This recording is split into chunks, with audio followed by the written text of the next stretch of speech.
Magandang hapon sa Action News Alert. Naglabas na ng warrant of arrest ang Muntinlupa Regional Trial Court Branch 204 laban kay Senator Laila De Lima. Para ito sa kasong may kaugnayan sa bilibid drug trade na isinampa ng Department of Justice noong Biyernes. Kasama rin sa mga ipinaaresto ang dating hepe ng Bureau of Corrections sa si Rafael Ragos at dating driver ni De Lima na si Ronnie Dayan. Ayon sa source ng News 5, papunta na ngayon ang arresting team sa Senado kung saan naroon ang senadora. Ipinaaresto na ng Muntinlupa RTC Branch 204 si Senadora Laila De Lima kaugnay ng isa sa mga kinaharap niyang kaso ukol sa kalakalan ng droga sa Bilibid. May live report si Chino Gaston. Chino?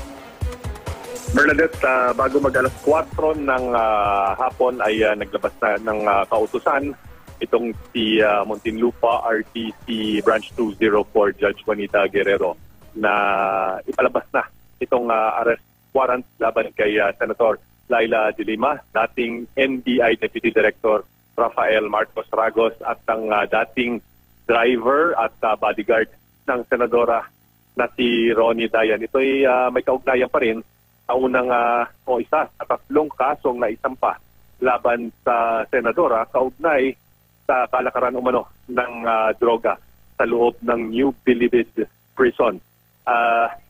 Sa ngayon ay hinihintay na lamang itong mga alagad ng batas na kunin itong arrest warrant para maipatupad dito. Pero nakakuha na tayo ng informasyon na Bernadette na nai-transmit na via the City Prosecutor's Office itong arrest warrant sa Department of Justice at pwede na dalhin ito whether ng NBI o iba pang alagad ng batas papunta doon sa kinaroroonan ng senadora para ipatupad na itong arrest warrant. Kasi sa ngayon ang dito ang kalagayan ng korte dito sa Muntinlupa ay actually sinarado na ito ang tanggapan ng Branch 204 at wala nang pinapapasok at maging yung mga kasamahan natin at mga kapatid sa hanap buhay sa media ay hindi na pinapapasok sa mismong gusali ng Muntinlupa RTC. Bernadette. Okay, Chino, nabanggit mo na in transit na yung warrant of arrest. So, saan ba dadalhin si Senadora De Lima sakaling matanggap na itong arrest warrant? Ito, alam mo, Bernadette, pinabasa sa atin yung order para mag-issue ng warrant of arrest pero hindi sa atin pinakita yung actual na arrest warrant. Sa ating experience kasi yung arrest warrant, doon napapaloob yung address mismo o yung pinaroroonan nitong isang suspect at nag-uutos sa sino mga alagad ng batas na pumunta dito at i-serve ito. At usually sa arrest warrant, napapaloob din doon kung saan dadalhin itong suspect oras na mahuli nga siya ng sino mang alagad ng batas na nagsuserve ng warrant of arrest. Pero sa ngayon, kung ako'y tatanungin mo, safe bet na kung NBI ang magsuserve ng arrest warrant sa kanya, malamang pupunta ito o mauwi ito sa NBI detention center. Kung kapulisan naman, para sa mga high-profile na mga suspects, usually, karaniwan, ay dinadala sa PNP Custodial Center dyan sa Campo Crame. Unless merong specific na utos mismo ang judge kung saan ikukulong ang nasabing suspect. Bernadette. Okay, Chino, kung hindi ako nagkakamali, merong hearing dapat bukas. Pero bakit nakapaglabas na ng warrant of arrest sa ngayon? Alam mo, Bernadette, tatlong courts, Branch 204, 205 at 206, ang nag-handle ng tatlong magkakahiwalay na kaso laban sa senadora. Ito'y sinile ng Department of Justice, katulong naman ng mga private prosecutors na siyang unang nagsampa ng reklamo sa Department of Justice. Ngayon yung Branch 205, 206 at earlier o kahapon, yung Branch 204 ay nagtakda na ng hearing sana bukas, araw ng Biyernes, para dinggin itong motion, yung naunang inihaing motion ng kampo ng senadora para sa motion to quash o dismiss ng kaso dahil sa kanilang paniniwala na walang jurisdiction itong Muntinlupa RTC sa kanyang kaso dahil siya isang sitting public official at dapat na isampa daw ang kaso na ito sa tanggapan ng ombudsman at hindi dito sa regional trial court. Pero pagkatapos na timbangin ng huwes, no, na si Judge Juanita Guerrero ng Branch 204, itong mga ebidensya na lumitaw nga dito sa pagdinig sa preliminary investigation sa Department of Justice, ay nakahanap siya ng sufficient probable cause para maglabas ng arrest warrant laban kay De Lima, kay Ragos, at doon sa kanyang dating bodyguard driver na si Ronnie Dayan.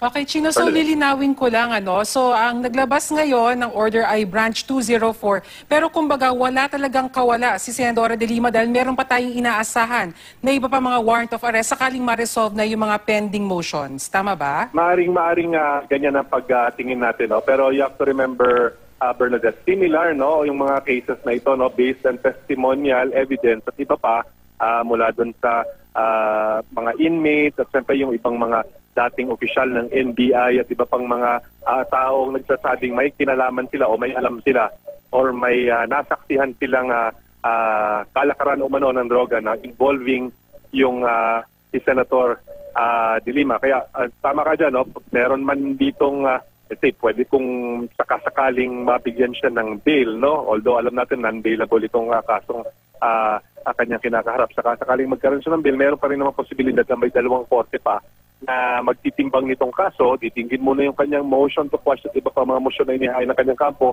pero may posibilidad pa rin maglabas nga ng arrest warrant laban sa kanya. Alright, maraming salamat sa iyo, Chino Gaston. Panoorin muna natin ang pangyayari sa Senado.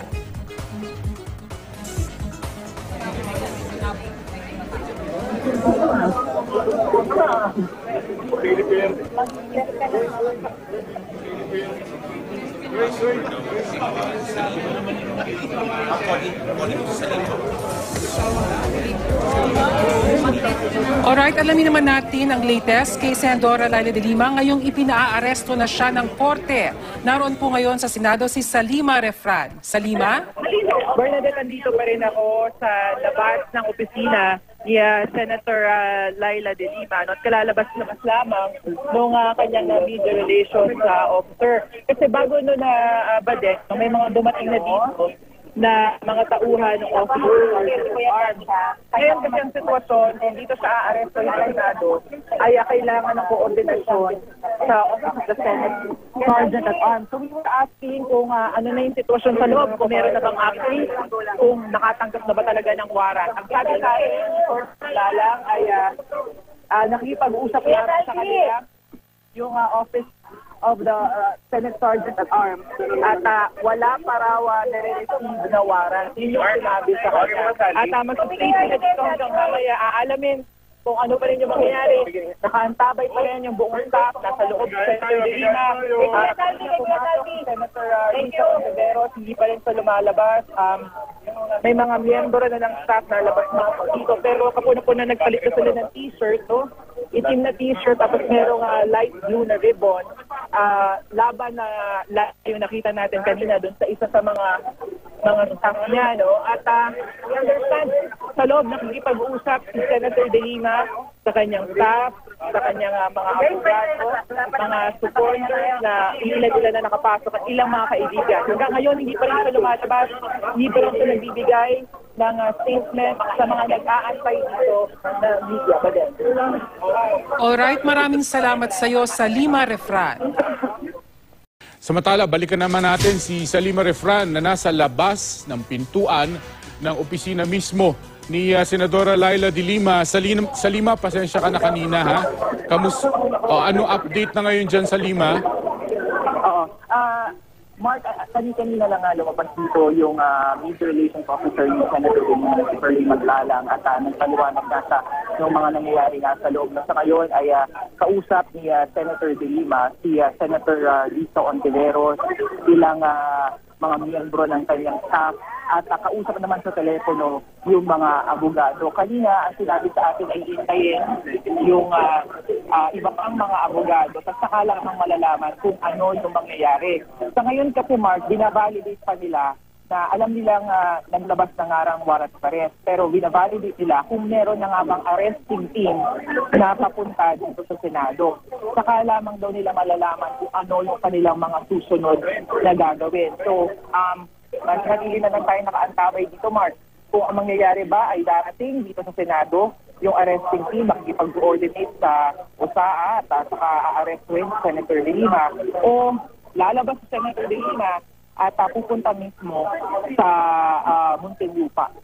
Mark. Para mag-surrender. Yan yung mga options daw na kinwento sa inyo?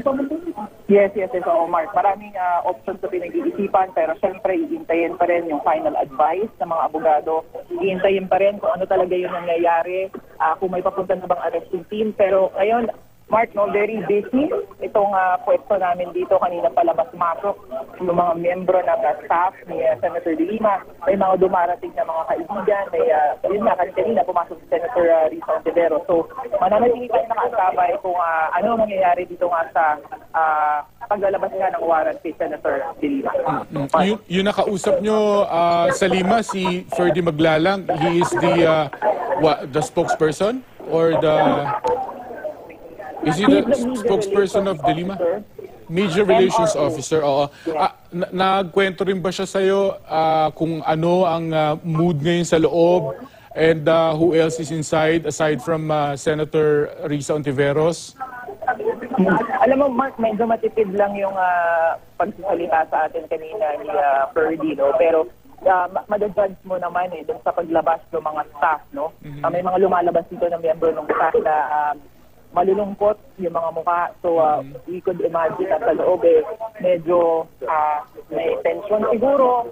Or, siyempre, hindi nila alam kung ano ngayon nangyayari dahil nakikibalita lang din sila sa atin kung may papunta na nga bang arresting team.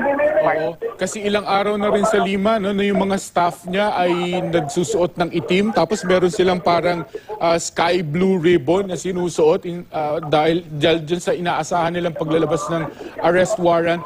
Now at this point na meron ng arrest warrant, may nakikita ka na bang nagmamass up ng kanyang mga supporters na nagmass up na rin noon doon sa Muntinlupa RTC para magpakita ng suporta sa senadora? Ito ngayon, Mark, dito sa mismong opisina niya, no, wala pa tayo nakikita ng mga supporters. No? Pero siyempre, napakarami ng miyembro ng media yung nakaantabay dito. But hindi natin alam yung sitwasyon doon sa labas naman ng gate ng Senado kung meron na nga bang mga supporters. No? Alamin natin yan, Mark, siguro maya-maya lamang. Okay, babalikan ka namin for more updates. It's going to be a long day for you sa Lima. Maraming salamat, ha? Thank you, Mark. Aantabay pa rin tayo kung ano mangyayari kay Senator De Lima.